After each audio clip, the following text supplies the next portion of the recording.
Il s'agit essentiellement pour cette 20e édition de la Journée mondiale du donneur de sang de dire merci aux donneurs volontaires de sang. Un acte citoyen et altruiste salué par les allocutions de circonstances. Aujourd'hui, nous voulons particulièrement promouvoir et saluer les donneurs dits volontaires, c'est-à-dire ceux qui librement, sans pression, sans exiger de compensation, viennent donner de leur sang.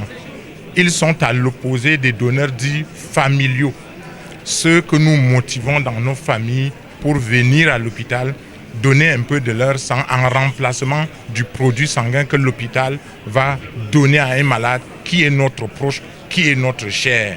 Au-delà de cette reconnaissance solennelle, la Journée mondiale du donneur de sang vise à sensibiliser, d'une part, et à mobiliser davantage, d'autre part, l'opinion publique autour de la cause noble du don du sang. Elle incite ceux qui hésiteraient encore à franchir le pas à se joindre à cet élan de solidarité en faisant ce cadeau inestimable. Moi, en tant que drépanocytaire, SS homozygote, dans le cadre des crises qui se compliquent, et parce que nous avons un taux d'hémoglobine généralement bas, nous avons constamment besoin de sang. Alors nous louons l'initiative du Centre national de transfusion sanguine à célébrer le donneur. Occasion de faire le point sur la tendance haussière des donneurs de sang au Cameroun et de poser les jalons du combat qui reste perpétuel. Les perspectives, c'est que le Centre national de transfusion sanguine a élaboré toute une stratégie de mobilisation et de marketing du sang, centrée sur le donneur volontaire. La plupart des difficultés que nous rencontrons et qui ne motivent pas assez les donneurs, c'est que quand vous donnez du sang, vous avez l'impression qu'au moment où vous-même vous en avez besoin, vous avez quelques difficultés pour accéder au sang.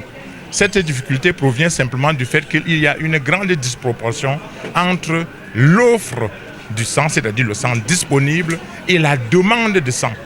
Et en accentuant sur les donneurs dits volontaires, nous allons améliorer substantiellement la disponibilité du sang. Et du coup, toutes les difficultés résiduelles que nous vivons maintenant vont tomber d'elles-mêmes. Mais aussi de gratifier d'un certificat aux donneurs volontaires qui se démarquent. Celui de M. Ongele.